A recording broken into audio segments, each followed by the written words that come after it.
Now we will be discussing lecture 2 week 3 part 1. अब जो है बेसिकली हमारे पास अनफेयर लेबर प्रैक्टिसेस से रिलेटेड दो सेक्शंस है, सेक्शन 31 एंड 32. अब उसमें मेन डिफरेंस क्या है कि जो सेक्शन 31 है वो बात करता है कि एम्प्लॉयर के पार्ट पे क्या अनफेयर लेबर प्रैक्टिसेस हो सकती हैं, और जो है अगर वो उस तरह की कोई अनफेयर लेबर प्रैक्टिस करते हैं तो उसके अगेंस्ट आप कोर्ट ऑफ लॉ में जा सकते हैं. ये सेक्शन 31 बताता है. फिर वर्कमैन के बिहाफ पे क्या जो है अनफेयर लेबर प्रैक्टिसेस हो सकती हैं, वो 32 बताता है. 31 जो है हम आज डिस्कस करेंगे, और 32 को आप इसी तरह जिस तरह मैंने ब्रेक कर करके लिखा है, आप लोगों की असाइनमेंट होगी, ठीक है, वो मैं आपको एंड पे एक दफ़ा गाइड कर दूंगी. अब अनफेयर लेबर प्रैक्टिसेस से रिलेटेड जनरली सवाल आ जाता है बात करते हुए भी. जो अगर फॉर एग्जांपल लेबर की प्रैक्टिस करते हैं तो उन वकीलों को होता है, जी आपने इंडस्ट्रियल रिलेशन एक्ट पढ़ा है, ज़रा बताएं ना. चले ज़्यादा बातें तो नहीं पूछता, अनफेयर लेबर प्रैक्टिसेस का सेक्शन बता दें, उसमें क्या क्या बातें हैं, वही दो तीन बातें बता दें. तो आपको ये बात जनरली पता होना चाहिए, क्योंकि अनफेयर लेबर प्रैक्टिसेस होती हैं तब इस लॉ की ज़रूरत पड़ी है, तब आप कोर्ट ऑफ लॉ में जा रहे हैं. तो क्या क्या कंडीशन उसमें आ जाती है वो आपको मिलेगी एम्प्लॉयर के बिहाफ पे हो तो सेक्शन 31 में मिलेगी. सबसे पहले आप इस तरह इसको प्रेजेंट करेंगे अगर आप क्वेश्चन अटैम्प्ट कर रहे हैं. रेलिवेंट लॉ क्या है, इंडस्ट्रियल रिलेशन एक्ट. यहाँ पे चैप्टर 5 हो गया. पहले हम शॉप स्टूअर्ड पढ़ रहे थे, उसका जो सेक्शन थे वो फॉल करते थे चैप्टर 4 में. यहाँ पे ये चैप्टर 5 के अंदर जो है वो फॉल करते हैं. नाउ रेलिवेंट सेक्शंस क्या है, section 31 to section 32. Section 31 is about unfair labour practices on part of employer. इसके अंदर फर्दर याद रखने के लिए कि टोटल 2 सब सेक्शन है, 1 और 2 लिखा होगा, और फर्स्ट सब सेक्शन के कितने क्लॉजेस हैं, 10 क्लॉजेस हैं. ABCDEFGH इस तरह करके लिखे हुए हैं, लेकिन इसमें 10 क्लॉजेस हैं. Section 32 unfair labour practices on part of workman. इसमें भी टोटल 2 सब सेक्शंस हैं, और इसके भी फर्दर फर्स्ट सब सेक्शन के 10 क्लॉजेस हैं. सेक्शन 31 को हम देखेंगे. Section 31 unfair labour practices on part of employer. तो यहाँ पे जो है, जो फर्स्ट लेटर, अब मैंने यहाँ पे कैपिटल किया, मुझे कोई शौक नहीं था कि मैं इसमें स्लाइड्स में इंटीरियर डिजाइनिंग की डिजाइंस बनाऊँ. यहाँ पे नो जो है, आपने हर जो सब क्लॉज को जो है पढ़ते हुए, ये सब सेक्शन को पढ़ते हुए, उसमें नो और शेल जो है, ये जो दो चीज़ें हैं कि आप जो कंडीशन आप पढ़ रहे हैं ना, बेसिकली वो मना की जा रही है. एम्प्लॉयर ऐसा नहीं कर सकता. नो एम्प्लॉयर और ट्रेड यूनियन ऑफ एम्प्लॉयर्स. अब ट्रेड यूनियन हमने पढ़ा था, एक वर्कमैन की हो सकती है, एक एम्प्लॉयर की हो सकती है. तो उसमें वो कह रहे हैं कि जो अभी एम्प्लॉयर की बात है कि या तो कोई एम्प्लॉयर खुद, या एम्प्लॉयर्स की ट्रेड यूनियन, या कोई भी ऐसा पर्सन जो उनके बिहाफ पे एक्ट कर रहा है, वो ऑथराइज नहीं है. वो किन बातों के लिए ऑथराइज नहीं है?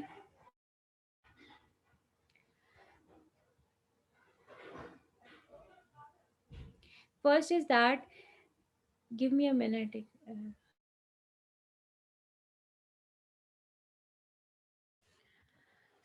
हम ये पढ़ रहे थे कि कोई भी एम्प्लॉयर कौन सी कंडीशंस नहीं कर सकता, वो अनफेयर लेबर प्रैक्टिसेस में आएंगी. फर्स्ट, कि कोई भी ऐसी कंडीशन इम्पोज नहीं कर सकता किसी भी कॉन्ट्रैक्ट में कि to restrain the right of a person who is party to contract.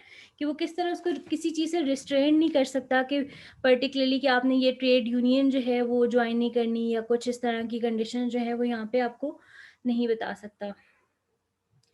Basically पूरी इसमें बात ये लिखी हुई थी, no employer trade union of employees and no person acting on behalf of either shall impose any condition in a contract of employment seeking to restrain the right of person who is party to such contract to join a trade union or continues his membership of a trade union.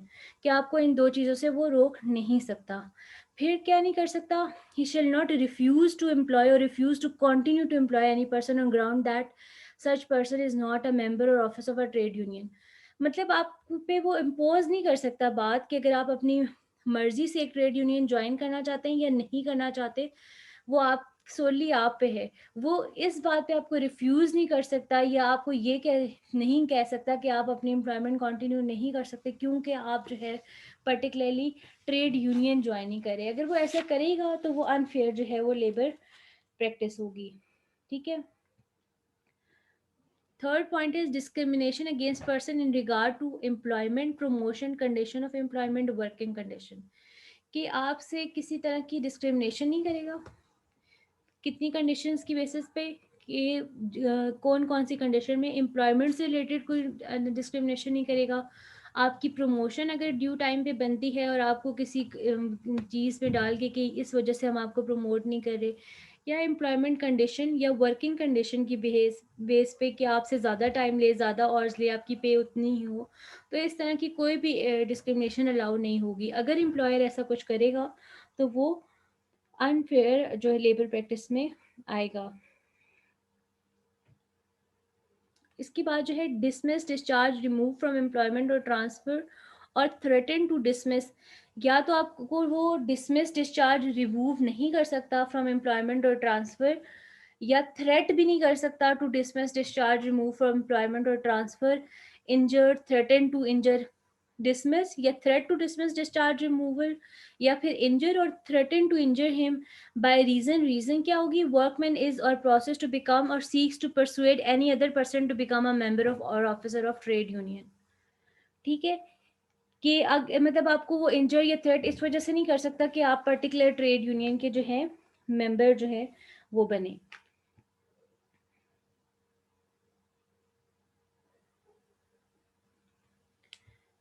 And it participates in promotion, formation or activities of trade union. Generally उन्होंने link ये किया गया है कि trade union की membership, उसकी formation, उसकी promotion से रिलेटेड जो भी एक्टिविटीज़ हों, उसमें पार्टिसिपेशन ज़बरदस्ती ना करवा सकता है, ना ज़बरदस्ती रोक सकता है। ठीक है, उसकी बेसिस पे आप कहे कि आपने ट्रेड यूनियन में पार्टिसिपेशन नहीं की, या आप ज्वाइन नहीं करें, या आप उसमें क्यों हिस्सा लेते हैं, आप उसको छोड़ दें, या उसका मेंबर बनने पे मजबूर करता है और आप नहीं करते तो आपको क्या कर देता है, डिसमिस, डिस्चार्ज या रिमूव कर देता है, या थ्रेट टू डिसमिस, डिस्चार्ज कर देता है, या इंजर करता है, या थ्रेटन टू इंजर करता है।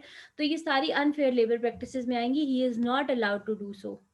ठीक है, ई में क्या है, it he shall not induce any person to refrain from becoming or cease to be member of trade union. वो किसी को जबरदस्ती भी रोक नहीं सकता कि जो है वो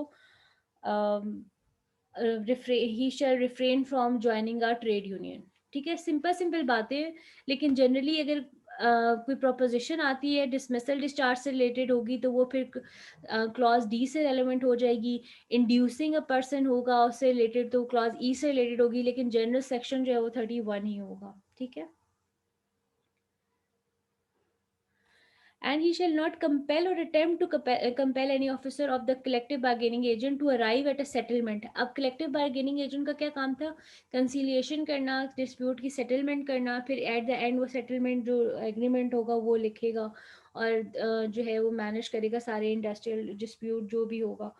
तो अगर आप किसी को कंपेल नहीं कर सकते, या फिर आप अटेम्प्ट करें to compel any person of collective bargaining agent to arrive at settlement, कि आप उसको कहें कि ये मेरी मर्जी की सेटलमेंट आपने लानी है तभी ये ऐसा होगा, नहीं तो हम आपको निकाल देंगे। आप इस तरह की कोई कंपल्शन या अटेम्प्ट टू कंपल्शन जो है वो नहीं कर सकते, जिसमें आप क्या यूज़ करें, intimidation, coercion, pressure, threat, confinement to a place, physical injury, disconnection of water, power और टेलीफोन। मतलब आप अपने जो मेंबर्स के हैं या उसको फैसिलिटीज़ देना बंद कर दें, फिजिकल इंजरी दें, या उसको कहीं इम्प्रिजन कर दें, कन्फाइनमेंट टू अ प्लेस, या थ्रेट करें, या फिर उसको प्रेशराइज करें कि आप जो है फलानी सेटलमेंट करें क्योंकि हम ये चाहते हैं, तो इस तरह की कंडीशन कुछ भी नहीं कर सकता। और ये सारी हम किसकी कंडीशन पढ़ रहे हैं, एम्प्लॉयर की पढ़ रहे हैं, कि जो एम्प्लॉयर कोई ऐसा पर्सन जो है वो जो ऑथराइज्ड पर्सन भी हो सकता है, वो ट्रेड यूनियन ऑफ एम्प्लॉयर भी हो सकती है, या सिंपली एम्प्लॉयर खुद हो सकता है, वो ये सारे काम नहीं कर सकता। ऑल्दो उसके पास पावर है, लेकिन वो करप्ट प्रैक्टिसेस नहीं कर सकता, लॉ उसे जो क्या है फॉरबिड करता है। ठीक है, और इसके अलावा interfere with balloting for determination of CBA. No, हमने शुरू में पढ़ा था नो और shall. No employer shall interfere with balloting for determination of collective bargaining agent. ठीक है, वो इस तरह की कोई भी इंटरफेरेंस नहीं कर सकता जिसकी वजह से जो है बैलेटिंग है, ये इलेक्शन प्रोसेस जो है अगर वो जो उसका जो है उसमें कोई अपनी पावर को मिस यूज़ नहीं कर सकता, ना किसी को फोर्स कर सकता है।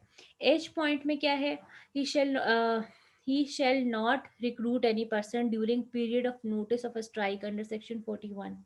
स्ट्राइक और लॉकआउट हमने पढ़ा था। स्ट्राइक जो है वो बेसिकली सिंपल अगर कहें तो एम्प्लॉयज़ कर सकते हैं, और लॉकआउट जो है वो एम्प्लॉयर खुद करता है किस लिए करता है? कि सर्टेन कंडीशंस बनवाने के लिए, ठीक है? तो कह रहे हैं कि अगर एक स्ट्राइक चल रही है, एम्प्लॉइज़ ने की हुई है, वो काम उन्होंने रोका हुआ है, उनके कोई मुतालबात हैं, कोई मसला हो गया है, तो उस दौरान वो रिक्रूट नहीं कर सकता, ठीक है? या फिर कोई ऐसी स्ट्राइक जो इल्लीगल नहीं है। हमने डेफिनेशन क्लॉज़ में पढ़ा था स्ट्राइक और इल्लीगल स्ट्राइक। इल्लीगल स्ट्राइक तो वो होगी जो बिल्कुल ही फॉरबिडन बाय लॉ है, उसका कोई रैशनल नहीं है, कोई सॉलिड रीज़न नहीं है, बस इसी तरह धरना दे के बैठे हुए हैं, तो वो इल्लीगल स्ट्राइक होगी। लेकिन कह रहे हैं कि ये स्ट्राइक इल्लीगल नहीं थी और ये स्ट्राइक के दौरान अगर रिक्रूटमेंट करते हैं तो employer is not allowed to do so. Except, अब एक्सेप्शन भी बता दी, where the conciliator have been satisfied that complete cessation of work is likely to cause serious damage to the machinery or installation, कि जहाँ पे बहुत ज़्यादा नुकसान का खर्चा हो, वहाँ पे शायद रिक्रूट कर ले कोई बंदा, लेकिन वो भी टेम्पररी एम्प्लॉयमेंट होगी, लिमिटेड नंबर ऑफ वर्कमैन होंगे फॉर द टाइम पीरियड, ताकि आपको ग्रॉस डैमेज ना हो, सीरियस डैमेज ना हो आपकी मशीनरी और या फिर उसकी इंस्टॉलेशन से रिलेटेड, उसके लिए किया जा सकता है। लेकिन प्रॉपर कोई आप वर्कमैन रिक्रूट नहीं करेंगे during the period of notice of a strike, जो कि इलीगल भी नहीं है, ठीक है? ये इसमें बात है। आई पॉइंट में क्या है? Close down the whole of establishment. अब हमें नो और शेल को ना लेके चलना है, और हम सेक्शन 31 पढ़े हैं, तो हम इस एम्प्लॉय सिर्फ एम्प्लॉयर की बात करें होंगे।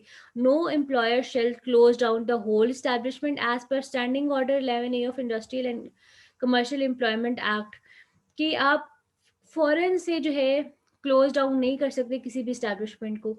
ये इससे रिलेटेड वो जो मैंने आपको मूवी बताई थी एट वॉर, बेसिकली उसकी स्टोरी भी यही थी। वो अचानक से जो है उन्होंने एक टाइम पीरियड के लिए, आई गेस 3 टू 5 इयर्स था जिसके लिए उन्होंने कॉन्ट्रैक्ट किया हुआ था, कि आप हमारे साथ एक्स्ट्रा आवर्स काम करेंगे। यूनिवर्सिटी कह रही हूँ, एस्टैब्लिशमेंट जो है वो लॉस में जा रही है, तो अगर आप हमारे साथ एक्स्ट्रा आवर्स काम करेंगे तो हम आपको ज़्यादा इंसेंटिव देंगे। लेकिन उन्होंने ऐसा कुछ नहीं किया, वो रैप अप करना चाह रहे थे, तो वो क्लोज डाउन नहीं कर सकते।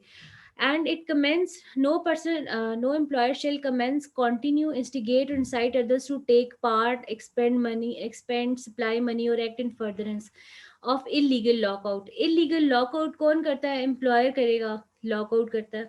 तो आप उसको भी फोर्स नहीं कर सकते वर्कमैन को कि आप उसमें पैसे लगाएं जो है, या आप मनी स्पेंड करें, ठीक है? ये मेन कंडीशंस थी। सब सेक्शन 2 ये कहता है कि ये सारे काम जो सब सेक्शन 1